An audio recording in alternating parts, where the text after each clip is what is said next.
सन्मान्य कृषी मंत्री श्री दत्ताभाऊ भरणेजी, ग्रामविकास मंत्री जयकुमार गोरेजी, राज्यमंत्री योगेश कदमजी, आपले मुख्य सचिव श्री राजेश कुमार, या कार्यक्रमाकरता विशेष उपस्थित झालेल्या MS स्वामीनाथन रिसर्च फाउंडेशनच्या अध्यक्षा डॉक्टर सौम्या स्वामीनाथन, टाटा मोटर्स फाउंडेशनचे CEO श्री विनोद कुलकर्णी, श्री एकनाथ डवले, श्री विकासचंद्र रस्तोगी, श्रीमती अश्विनी भिडे, श्री शिखर परदेशी, प्रिया आणि या ठिकाणी उपस्थित सर्व मान्यवर.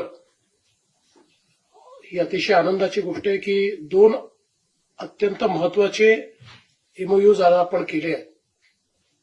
विशेषतः MS स्वामीनाथन रिसर्च फाउंडेशन सोबतचा जो MOU आहे हा शेतीशी निगडित आहे आणि शेतीसोबत जे आमच्या महिला शेतकरी आहेत त्यांच्यावरही एक विशेष फोकस निर्माण करणार आहे.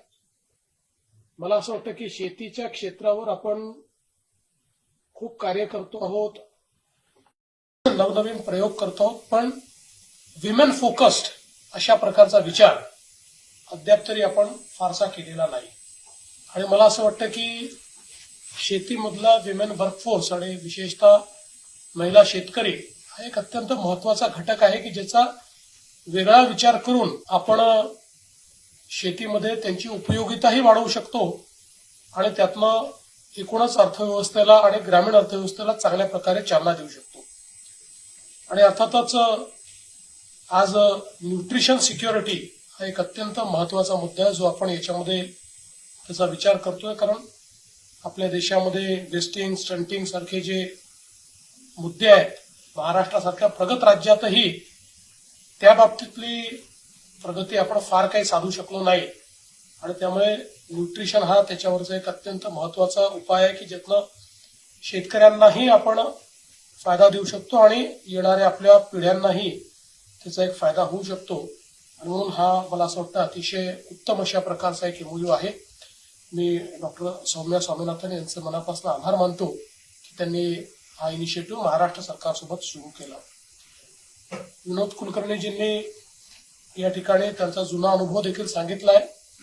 टाटा मोटर्स फाउंडेशन हे गेले अनेक वर्ष महाराष्ट्र सरकारसोबत अतिशय परिणामकारक अशा प्रकारचे वेगवेगळे इनिशिएटिव्ह करत आहेत.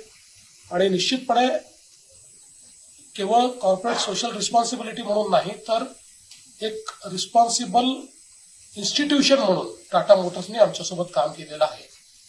आणि आजही जो आपण MOU केलेला आहे, एक प्रकारे हा MOU एक टेम्पलेट तयार करणारा MOU आहे. कारण या 63 ग्रामपंचायतीत किंवा 100 गावांमध्ये परिणामकारकरित्या काम केल्यानंतर निश्चितपणे त्यात एक कॅपॅसिटी आपल्याकडे तयार होणार आहे की याला आपण स्केल अप करू शकू.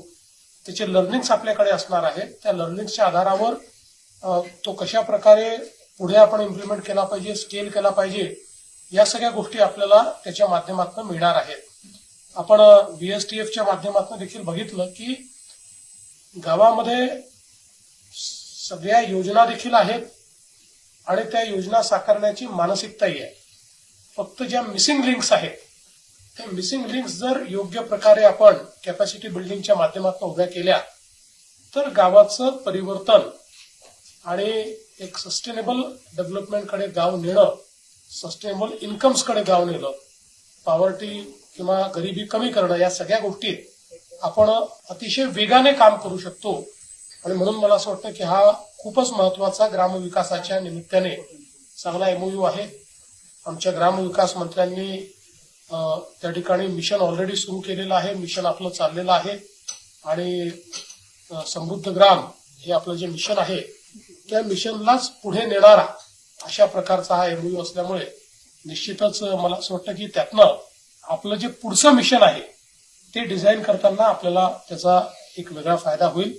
आणि म्हणून मी या दोन्ही खात्याचे मंत्री आणि सचिव यांचे मनापासून आभार मानतो. हे सगळं स्टिअर करण्याकरता प्रियानी खूप सगळ्यांशी कोऑर्डिनेशन करून आणि इथपर्यंत हे सगळं आणल्या म्हणून त्यांचंही मी अतिशय मनापासून अभिनंदन करतो. आणि या दोन्ही एमओयूज करता मनापासून शुभेच्छा देऊन माझं बोलणं संपवतो. धन्यवाद.